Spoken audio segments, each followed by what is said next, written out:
सबसे बड़ी बात यह है इंटरव्यू में कि इंटरव्यू में आप अपने आप को किस तरीके से प्रस्तुत करते हैं। आपका अपने आप को प्रस्तुत करने का क्या तरीका है। और इंटरव्यू शुरू होता है इंटरव्यू बोर्ड के कक्ष में प्रवेश करने से। सवाल जवाब से शुरू नहीं होता है, वो शुरू हो जाता है कि आपने इंटरव्यू बोर्ड के कक्ष में प्रवेश कैसे किया। आपकी जो पहली छवि है, दरवाजे से जैसे ही आप प्रवेश करते हैं और आपकी जो छवि है वो इंटरव्यू बोर्ड के चेयरमैन, इंटरव्यू बोर्ड के मेंबर्स के वजह पड़ती है, वो उसका बहुत महत्व है। और इसके लिए पहली बात ज़रूरी ये है कि आप किस तरीके से कपड़े पहने हैं, किस तरीके से आप चल रहे हैं और किस तरीके से आप कमरे में प्रवेश करके इंटरव्यू बोर्ड के टेबल तक पहुंचते हैं। हम जब प्रवेश करने के पहले अनुमति लेते हैं, मैं कम इन सर।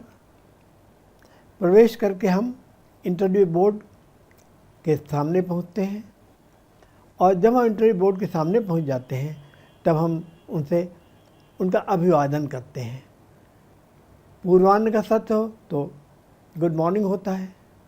दरवाजे से आपने प्रवेश किया, कुर्सी के पास आके रुके, आपने अभिवादन किया और चेयरमैन ने आपको कहा बैठिए, प्लीज टेक अ सीट। इतने में आप किस तरीके से प्रवेश कर रहे हैं, किस तरीके से आके खड़े हो रहे हैं, किस तरीके से आप गुड मॉर्निंग बोल रहे हैं और फिर किस तरीके से अपनी कुर्सी पर बैठ रहे हैं, ये महत्वपूर्ण होता है। और इस बीच जैसा कि मैंने कहा, आप जब आ रहे हैं तो आपने कैसे कपड़े पहने हैं। आप राज्य शासन की एक महत्वपूर्ण सेवा के अधिकारी बनने जा रहे हैं, इसलिए उम्मीद ये की जाती है कि आप कपड़े बड़े शालीन हों, उसमें कोई तड़क भड़क नहीं हो। आमतौर पे गहरे रंग का पैंट और लाइट कलर की शर्ट, कोई प्रिंटेड नहीं, कुछ नहीं। और अगर आप कोट पहने हो तो ठीक है, टाई लगाए हो तो ठीक है, अन्यथा पैंट और शर्ट में आप उपयुक्त हैं। महिलाएं निश्चित रूप से साड़ी ब्लाउज पहन कर आई हैं तो ठीक है, अन्यथा सलवार कुर्ते में आ रही, उसमें भी ज़्यादा चमकदार भड़कीला रंग नहीं होना चाहिए। अगली बात, पुरुष जो जूते पहने वो जूते यथासंभव चमड़े वाले होने चाहिए और काले या भूरे रंग के, जिसको कहते हैं ब्लैक या डार्क ब्राउन होने चाहिए, डार्क ब्राउन होने चाहिए। महिलाएं भी अपने कपड़े से मैच करती चप्पल या सैंडल पहने, पर ध्यान रहे महिलाएं हाई हील की चप्पल नहीं पहने।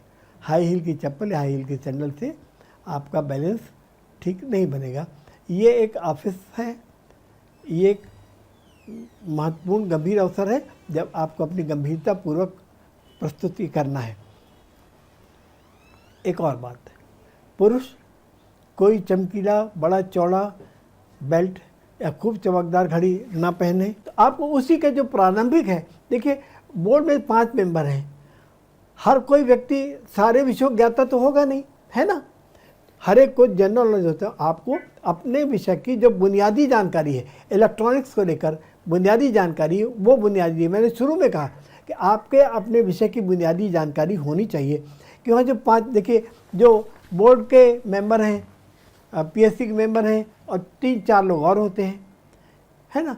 एक आध उसमें आईएएस होता है, एक आध कोई आईपीएस होता है और 1-2 जो होते हैं वो शिक्षा विभाग, शिक्षा संबंधित होते हैं। हर कोई ये संयोग हो जाए, बात अलग है कि कोई इलेक्ट्रॉनिक्स का प्रोफेसर हो, ऐसा होता नहीं है। लेकिन आपको अपने विषय की जो बुनियादी जानकारी है, एकदम बेसिक जानकारी, वो परफेक्ट होनी चाहिए, क्योंकि वो डिटेल में कोई नहीं जाएगा, उसके अंदर डिटेल नहीं जाएगा, क्योंकि ये इंजीनियरिंग के लिए आपका इंटरव्यू नहीं है, ये इलेक्ट्रॉनिक्स के जॉब के लिए इंटरव्यू, ये आपका जॉब है एडमिनिस्ट्रेटिव सर्विस के लिए। उसमें बात ये कि आप अपने विषय को के बुनियादी तत्वों को, सिद्धांतों को जानती हैं या नहीं। मेरी बात स्पष्ट हुई श्रद्धा जी?